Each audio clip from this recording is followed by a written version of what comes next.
टासीदेलेक नमस्कार। तिब्बत टिभी को नेपाली प्रसारणमा स्वागत छ। यस सप्ताहको तिब्बत परम्परावन दलाईलामा ज्यू र केन्द्र प्रशासनको साप्ताहिक समाचारहरूका साथ म लुडो सङ्पो उपस्थित भएको छु।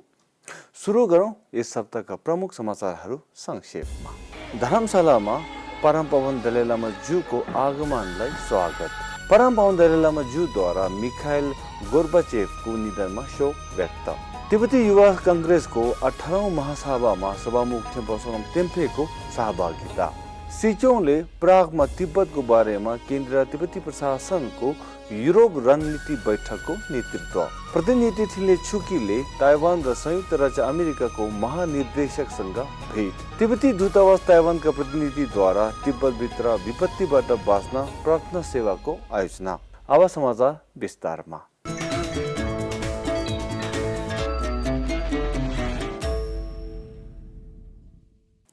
तिब्बतीहरूको आध्यात्मिक गुरु परम्परावन दलाईलामा ज्यू लेह लद्दाखमा 1 महिना लामो बसाइपछि यस हप्ता बुधबार धर्मशालामा स्थानीय तिब्बती भारतीय र पर्यटकहरूले न्यानो स्वागतसँग स्वागत गर्नुभयो। नयाँ दिल्लीबाट गगल विमानस्थलमा उहाँलाई निर्वासित तिब्बती संसदका सभामुख थेम्पासोनम तेम्फे, कलुम थलामडोमा च्याङ्रा, कलुम डोमा ग्यारी, तिब्बती युवा काङ्ग्रेस, तिब्बती कला संस्थानका सदस्यहरू तथा सयौं तिब्बतीहरूले स्वागत गर्नुभएको थियो। परम्परावन ज्यूद्वारा यस हप्ता मङ्गलबार सोभियत सङ्घ पूर्व नेता तथा नोबेल शान्ति पुरस्कार विजेता मिखाइल गोर्बाचेभको निधनमा शोक व्यक्त गर्दै गोर्बाचेभ फाउन्डेसनलाई पत्र लेखेर दुःख व्यक्त गरेका छन्। गत शनिबार सभामुख थेम्पासोनम तेम्फेको नेतृत्वमा तिब्बती संसदको निर्वासित स्थायी समितिका सदस्यहरू तिब्बत युवा काङ्ग्रेसको 18औं महासभाको उद्घाटन सत्रमा सहभागी हुनुभएको थियो। सभामुख थेम्पासोनम तेम्फेले तिब्बत भित्र र बाहिर तिब्बतीहरूको अवस्था, चीनको बदलिँदो राजनीतिक गतिशीलता र अन्तर्राष्ट्रिय राजनीतिको स्थितिका बारेमा बोल्नुभएको थियो। सभामुखले 6 दशकभन्दा बढी समयदेखि जारी रहेको तिब्बती सङ्घर्षको गतिलाई निरन्तरता दिनुपर्नेमा जोड दिँदै तिब्बतमा रहेका तिब्बतीहरूको वीरता, बलिदान र आन्दोलन जस्ता सुनियोजित सक्रियताको प्रशंसा गर्नुभयो।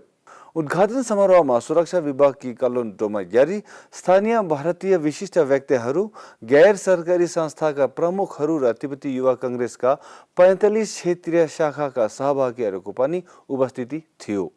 सिजोङ पेम्बा छिरिङले गत हप्ता आइतबार 16औं कक्षाको स्थायी रणनीति समिति र तिब्बत ब्युरो जिनेवाद्वारा संयुक्त रूपमा चेक गणतन्त्रको प्रागमा आयोजित 1 दिवसीय युरोप रणनीति बैठकको अध्यक्षता गर्नुभयो।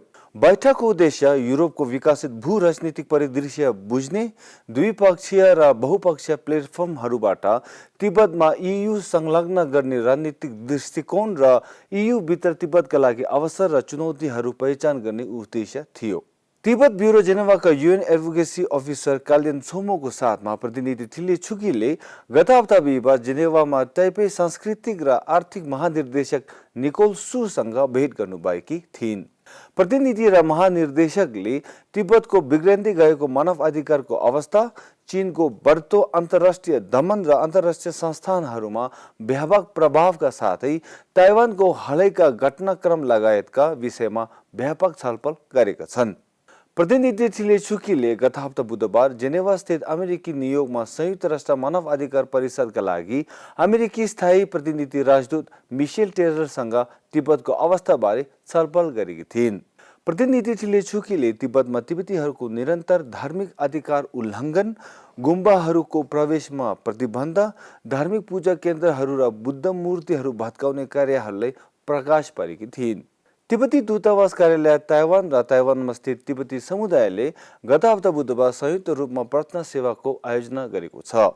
प्रतिनिधि गेल्सन ग्याल्सन बावाले चिनिया नेतृत्वभित्रको बढ्दो असमझदारीले देशव्यापी अशान्ति निम्त्याउने अर्थतन्त्र र अविश्वासका कारण नागरिकहरू बढ्दै गएको अवस्थामा तिब्बत समस्याको द्रुत समाधानका लागि तिब्बतीहरूबीच एकता र सहयोग आवश्यक रहेको बताउनु भएको छ। यस हप्ताको लागि नेपाली साप्ताहिक समाचार यति नै। तपाईहरू सबैलाई 62औं तिब्बती प्रजातन्त्र दिवसको धेरै धेरै शुभकामना।